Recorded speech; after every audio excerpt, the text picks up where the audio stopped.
మన తండ్రి కుమార పరిశుద్ధాత్మ దేవునికి వందనాలు స్తోత్రాలు చెల్లించుకుంటూ దేవుడి దినమందు మనకిచ్చిన వాక్యము సామెతల గ్రంథము 4వ అధ్యాయము 20, 21, 22, 23 వచనాలు చదువుకుందాం.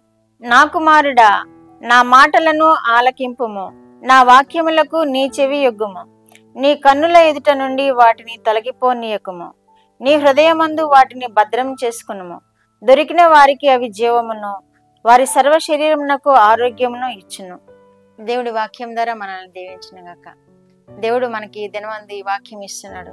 సొలొమోను మహారాజు ఈ సామెతలు రాస్తూ ఈ విధంగా తెలియజేస్తున్నాడు. ఆయన దేవుని కొరకు జ్ఞానం ఇయ్యండి ప్రభువా అని అడిగితే జ్ఞానంతో పాటు సర్వ సంపదను ఇచ్చిన దేవుణ్ణి స్తుతిస్తూ మనకి కొన్ని హెచ్చరికలు చేస్తున్నాడు.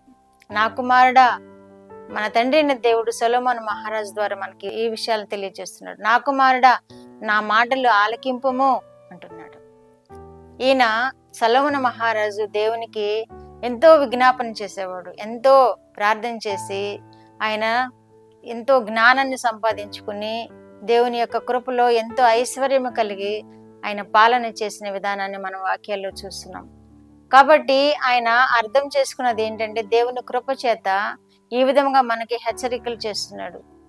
దేవుడే ఈయన ద్వారా మనకి ఈ విధంగా బోధింపచేస్తున్నాడు. నా కుమారుడా, నా మాటలు ఆలకింపుము అంటున్నాడు. నా వాక్యములకు చెవియొగ్గుము అంటున్నాడు. మనము ఆయన మాటలు వినాలి, ఆయన వాక్యాలకి చెవియొగ్గాలి. మనము అనేక మార్లు వింటాము కానీ శ్రద్ధగా వినము. మన చెవి యొగ్గము. చెవి యొగ్గకుండానే ఏదో విన్నట్టు వింటాము, వదిలేస్తాం వాటిని. అలా వదిలేయడం వలన మనకి ప్రయోజనం లేదు.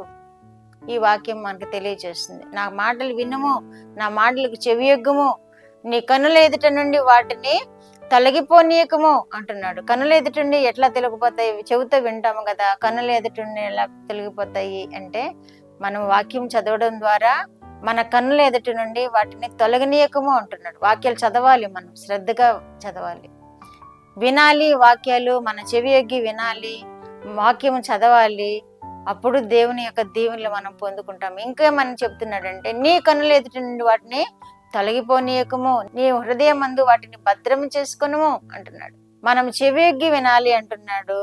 మన కన్నుల ఎదుట నుండి వాటిని తొలగిపోనీయకము అంటున్నాడు. హృదయములో వాటిని భద్రము చేసుకునుము అని కూడా తెలియజేస్తున్నాడు. ఈ విధంగా మనము అనుసరించడం వలన దేవుని కృప పొందుకుంటాం.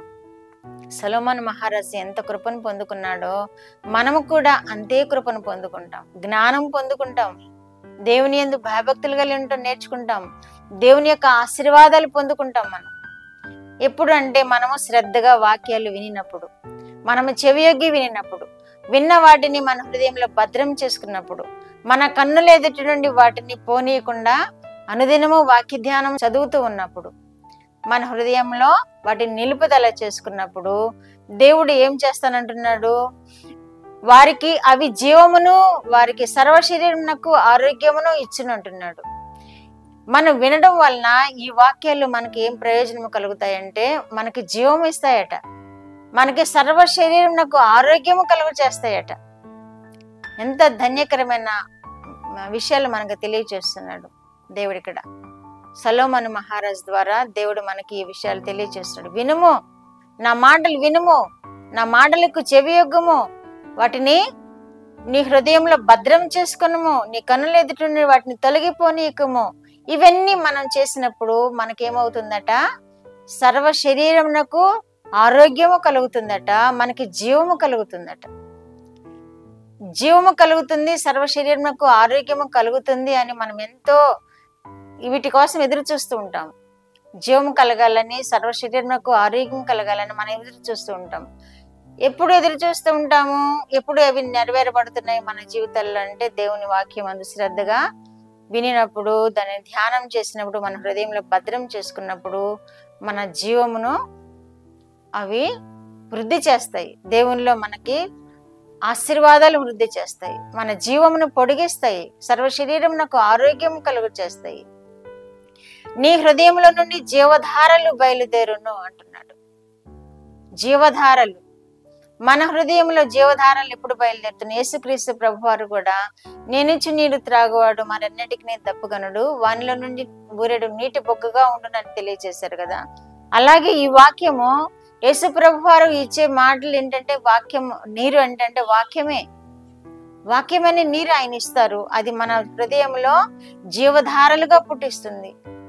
ఇక్కడ యెహోవా దేవుడు మనకు తెలియజేస్తున్నాడు, వాక్యము జీవధారలుగా మన నుండి ఉబ్బుకును అంటున్నాడు. అక్కడ యేసుక్రీస్తు ప్రభు వారు అదే మాట చెప్పారు, నేనిచ్చు నీరు త్రాగువాడు మరి ఎన్నటికీ దప్పుగనుడు, వానిలో ఊరెడు నీటి బొగ్గగా ఉంటుంది అంటున్నాడు.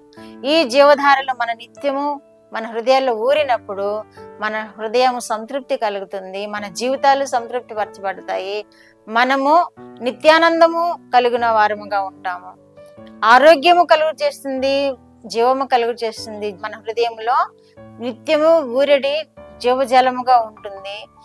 అన్నిటికంటేనూ ముఖ్యముగా నీ హృదయమును భద్రం చేసుకోము అంటున్నాడు. కాబట్టి అన్నిటికంటే ముఖ్యముగా నీ హృదయమును భద్రం చేసుకున్నాం అంటున్నాడు. కాబట్టి అన్నిటికంటే ముఖ్యంగా మన హృదయాన్ని భద్రం చేసుకున్నప్పుడు ఆ దుష్టుడు మన హృదయాన్ని దొంగిలించడు, ఆ దుష్టుడి చేష్టలు మన హృదయంలో నెరవేర్చబడవు. ఆ దుష్టునికి మనము దూరముగా ఉండగలుగుతాం. ఎప్పుడు దేవుని మాటలకు విన్నప్పుడు, దేవునికి సమీపంగా జీవించినప్పుడు, ఆయన మాటలు మన హృదయంలో భద్రం చేసుకున్నప్పుడు, మన కన్నుల ఎదుటి నుండి వాటిని తొలగకుండా చేసుకున్నప్పుడు దుష్టునికి మనము దూరంగా ఉంటాము, దుష్టుని చేష్టలకు మనం గురి కాకుండా క్షేమంగా జీవిస్తాము. ప్రార్థన. మా దేవ, మా ప్రియ పరలోక ప్రభువా, మీ పరిశుద్ధ పాదములకు వందనాలు, స్తోత్రాలు. మాకు ఇచ్చిన వాక్యం కొరకు స్తోత్రాలు యేసయ్యా. పరిశుద్ధాత్మ దేవ, మాతో ఉండినందుకు స్తోత్రములు ప్రభువా. వినిన బిడ్డలందరినీ మీరు విశేషంగా దీవించండి. విన్న మాటలన్నీ వారి హృదయంలో భద్రం చేసుకోవడానికి, వారి హృదయంలో నుండి జీవధారలు ఉద్భవించినట్లుగా నైనా వారు మీ కృపలో సమృద్ధిగా పొందుకున్నట్లుగా, వారు క్షేమంగా ఉండినట్లుగా బిడ్డలను మీరు ఈ వాక్యం ద్వారా ఆశీర్వదించండి ప్రభువా. బిడ్డల కుటుంబాలను మీరు దీవించండి ప్రభువా.